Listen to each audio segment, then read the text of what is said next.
Hello, you're welcome. You're welcome onto my channel today, and it gives me great joy to observe you are viewing this video. Hi, I'm Dr. Olayinka Akanle. I am a lecturer in the university. I am a researcher. I'm a life coach. I'm a public speaker. On this channel, I do a number of stuff, but all these stuff I do, you can easily cluster them into four: sociology, research, migration, and relationship. Meanwhile, have you subscribed to this channel previously? If not, what are you waiting for? Kindly go ahead and subscribe to this channel right now. Tap the subscribe button on your screen to subscribe to this channel.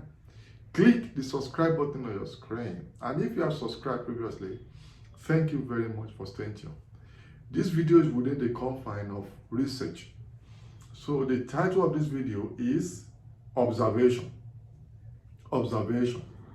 This is a qualitative method of data collection that I fancy quite a lot. I love this method because of its strong advantages. Unfortunately, there are so many misconceptions about this very important method of data collection. Many people abuse it. Many people don't know how to use it. They don't use it well, yet they claim they do. They use observation. So let's start from the how will I describe observation? This is what I describe as systematically watching, studying people's action and inaction. Watch them in their natural environment, their passive and active action, both verbal and non-verbal, in original setting. Systematically watching people's action and also inaction and in their original setting, for research purposes. But what systematically means you are watching carefully, methodically, like a professional. It's not uncommon. I've asked people in different seminars, examinations, they say they used observation. The question will be, what did you observe? How did you observe it? You say you are doing this study. So what did you observe? What were the particular elements you observed? What were they? And how did you go about it? Asking them simple methodical questions. They simply can't, and they will say they observe. Because you must have what you are observing.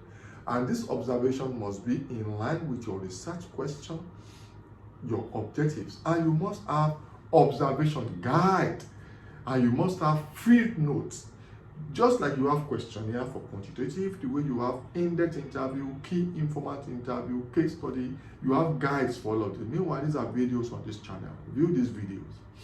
So you must have observation guide that will guide you on what you want to observe, and you must have field notes to document all you observed, and all this must be in line with your research objectives and your research questions. So it is systematic, watch or systematically watching people's action and inaction, both passive and active action in the original setting for a period of time. In the original setting along your research question and objectives. This is very important. And now, I haven't given you the definition and description of this observation. There are two types of observation. You may see so many books, so many materials online telling you about different types, but there are two major types. You have participant observation and you have non-participant observation. Participant observation means you are taking part in that activity, whether covertly or overtly. Non-participant observation means you are observing, but you are not taking part in the action. For example, if you are having a study of adoption and innovation among farmers in a particular community, for example, that means you are going to become a farmer at a point in time that you are using this observation. That's what you call. You must become a farmer, have your own farm in the farming community. So before you can understand, that's what we call participant observation. But if you want to use non-participant observation, you don't need to be a farmer. You just go there randomly at different times to see what is going on at specific period of time. So, but some people, it depends on your research question, it depends on your objectives, it depends on your research design to let you know whether you're going to use participant or non-participant. All both of them have their determinants, which must be your interest in the research. It's your interest that will determine what you're going to adopt, and this is very important. So neither of them is better than the other. So it depends on your research and your research design before you know what to do. So these are two major types: participant observation and non-participant observation. So, but this is very important for you to know. So, but there's a need to be guided if you want to use observation. You must determine what your interests are. Then you need expertise. It's a very rigorous, very professional method of data collection. And you need time. You need time. Usually we say in professional research that before you can use observation, the benchmark professionally is 6 months. If you want to use observation and you want us to say, okay, you have done it well, we recommend not less than 6 months. So if you don't want to use up to 6 months, you have to explain why you want to be using 6 months. So if you're going to do a doctoral research, you need for you to have rigorous, excellent, valid, and reliable observation done on a particular research topic. We expect that you will spend 6 months. Because don't forget, before you even enter the community, there's what we call community entry. Before you are accepted, before you even understand the culture, the ethnography, before you understand the people, before you acclimatize, before you understand the ethnography, before you understand the problem, the issue, before the people accept you, before you become immersed, integrated, for you to not be able to do your research. These are very serious socio-economic and cultural processes. So, if you want to, on these things I've mentioned, you will understand that before you get integrated to be able to collect reasonable data through observation, you need a lot of work to be done. So this is why we say 6 months. And observation must be natural. If it's not natural, then it's not observation. We expect that to be very natural for you to be able to get good data. And it must be well managed. And this is very important. And you need an observation guide, like I said, you need field notes, and you must be very sensitive, because it's sensitive method. If you are using observation in the community, if you don't handle it well, you may be rejected, or you just begin to play to the gallery for you. They begin to act the way they think you want them to have. They tell you what they think you want to hear. Then that means the research is already defeated. So it's very sensitive, and it depends on the purpose of your issues you are interested in. So I think these are things to have to know about particular observation. Then how do you use this method? You need to first survey the environment. Survey, I'm not saying questionnaire. I mean social survey. You need to do what we call transect work or reconnaissance, which means you have to go to the places ahead and understand reconnaissance is a military term that we have brought into research. Reconnaissance in military means that they want to go and do intelligence survey of the place before a military intervention. But in research, you will use the word reconnaissance, so that you go to the place or ahead in a non-research format, just for you to be able to understand the particular environment. So you need to get familiar with the environment before you are deployed for research. So you need to immerse yourself. There's something we call immersion. That means you must be seriously involved in the community, in the research process, before you are able to gather reasonable data. So immersion is very important. Research immersion, that is what I call this. It's my original coinage. You must be very involved in that community. You know, whether you are using participant or non-participant, you need to be acceptance. There's a thing we call social acceptance into the community, and you need indwelling. You know, if you want to do participant observation, you need to dwell in the community. But if you're able to use participant observation, if you want to use non-participant, you may not dwell there, but you still have to be accepted mentally as a member of that community. So you are not participating, but you must be still be socially immersed in a way that you are accepted. And there's what you need to have repeat visits. Even after during the research process, if you are not using participant observation, you need to visit as regularly as possible for you to be able to understand what is going on in that place. Repeat visit is very important, and you must pay attention to verbal and non-verbal communication. It's not only what they tell you. That's why observation is very important. That's the strength of observation on other methods, especially questionnaire, because it gives you opportunity to stay in the community to observe. So in questionnaire, for example, they just tell you things and you take it from them, even if you cross-examine them.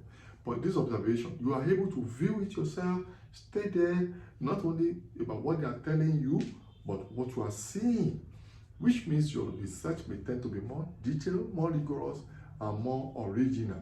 Then you will need a recorder to record voices in case you are backing up with interview, and field notes to be able to note things. And you must be, this is very important in observation, you must know what is important and what is not important. It's not everything you observe that will be important, obviously. Some will be out of your research scope. Some of them will be out of your research question. Some will be totally at variance with your objective. So you must be very organized mentally and physically and socially to be able to know what is important in your observation and what is not important in your observation. Yeah, and they will directly lead me to the advantages and disadvantages. That's why a major disadvantage of participant observation is that you may have too many relevant data. Because you are there, for example, 6 months, so you will be exposed to too many things. So you may gather too many voluminous data that may not be relevant. So that then another disadvantage is that it's time consuming. Imagine you are doing this within observation, you are saying average. Please, the average I mean that it can be less than 6 months. It can be more than this month, than 6 months. It depends on your research you are doing, depends on your research objectives, depends on your research question, depends on your interest, depends on your research design. So it may be more, it may be less. I'm just saying averagely. 6 months is the average. So it can be time consuming. You have to be there. If you are not using participant observation, you need to repeat visits severally like that before. So it consumes time. And also, it may be difficult to analyze because it's not everybody that knows how to analyze. So you need to build competence, you need to build capacity to analyze, because you also have gamut and enormous data. So how do you analyze this data that you have gathered for many months through observation? So it will be difficult to analyze, and you need a lot of expertise, and it may be risky also. We've seen people who have used participant observation and they went away with the research.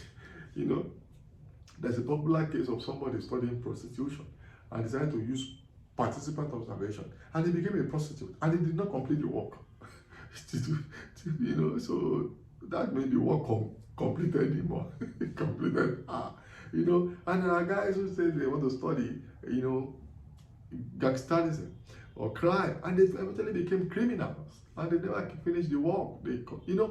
So it's also risky. We encourage people to be careful so that you know what you are observing and you know your limits. You know when to detach yourself, and you need a lot of discretion. It's very important. Then another problem is the problem of bias. By the time you become a member of the community, you use participant observation, or even use non-participant observation, you tend to bring bias into it. So subjectivity. At what point do you become the researcher? At what point do you become a community person? You observe whether through participant or non-participant. So bias is a major issue that we say. Also, there are ethical issues around it. Major ethical issues. For example, some people say if you want to observe people, it's better that you become covert. That is, you don't tell them. Because immediately you tell them, human beings will act in the way they want you to. They think you want them to act. So you may not be able to get the original natural flavor in your data that you want. Immediately they know you are studying them, they begin to act in a way that is not natural, and that will color your data. So some people say it's better for us not to tell them, but that is intrusion. It's an ethical problem, because if we say they must give informed consent, But not that. But now you're not telling them. You're just observing them, invading their privacy. But people say that's the best way. But people have argued that if it's for research, it's acceptable. But it's an ethical debate that how do you observe people without letting them know? But even if you're using overt observation, that is, you told them that you will be observing them.